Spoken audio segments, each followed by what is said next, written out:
So ito to po yung ano, daan. Napakadelikado guys. Ayun, may ano doon, no, may tatawid sana.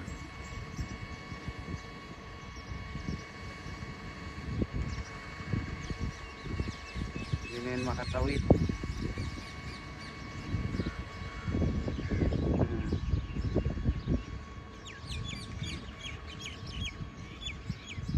Yung ibang sasakyan sinampa na nila, pero yung iba na ano, andito pa rin. Gaya nito mga to.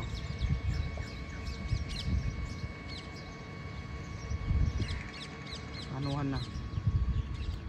Buti na lang guys, yung sasakyan ko nandun sa taas.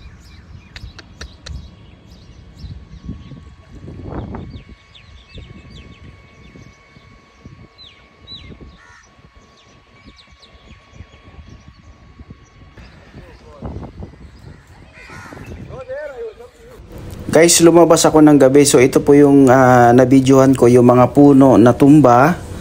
Ayan, sa daan. Kasi yung mga ano dito guys, yung mga puno na tinanim dito ay hindi naman maganda yung lupa. Ito po yung view nung gabi na. Tiningnan ko kung okay na ba yung panahon na yan. Natumba yung mga puno. Ayan guys, tingnan nyo. Wala nang madaanan. Pabilis na mawala. Kanina nga dito to. Hindi kasi humupa ng ulan.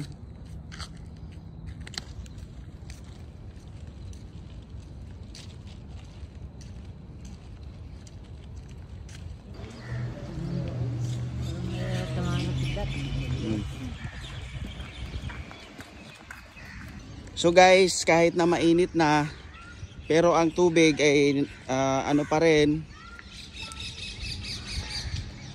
So yung ibang parte na medyo mataas, okay naman, wala na ganong tubig. Pero yung mababa, lubog pa rin guys. Kagaya dito oh, natumba pa itong punong kahoy. Ingat, ingat. Ayan. So nakasapatos ako kaya hindi ako pwedeng lumusog dyan. Yung mga sasakyan, wala na madaanan. Actually guys, dito banda, hindi ito pwedeng parkingan. Ayan, kaso, since walang parking, too much disaster pare. Problem. Dito to sa Discovery Garden, kung makikita nyo yung mga sasakyan, oh, ang daming nasisira. Hindi pa pwede umuwirak. Ayan, mga sasakyan na eh, sira yan. So guys, kagaya nito, pinilit niyang tumawid. O ngayon, nung tumawid siya, tumirik na yung kanyang sasakyan. O, di ba? Dapat kasi pagka sa tingin yung alanganin, huwag nang pilitin. Kagaya niya, na tumirik na yung sasakyan niya dyan.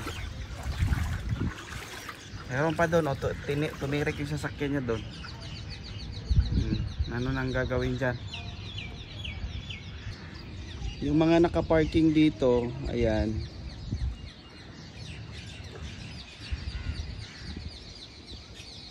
Basta yung parking ko guys, nasa mataas na ano, na area, kaya hindi siya naabot ng ano.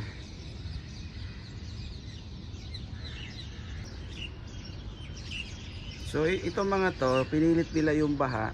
Ayan. So nandyan sila. Natirika na sa daan.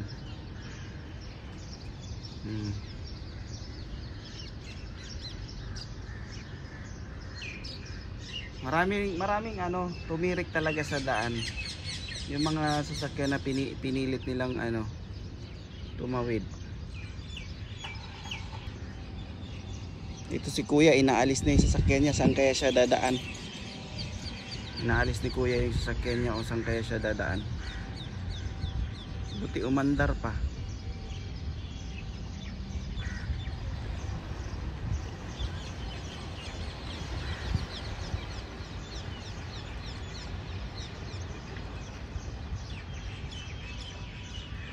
Dito to banda guys sa ano street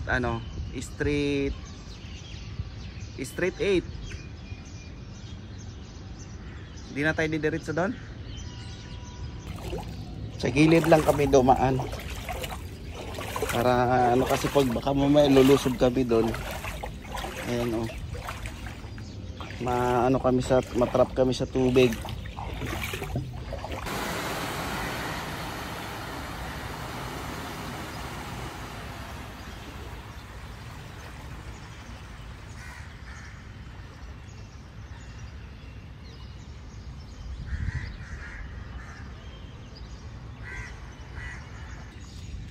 No choice na kaya dito sila nagpark kasi bawal na dito.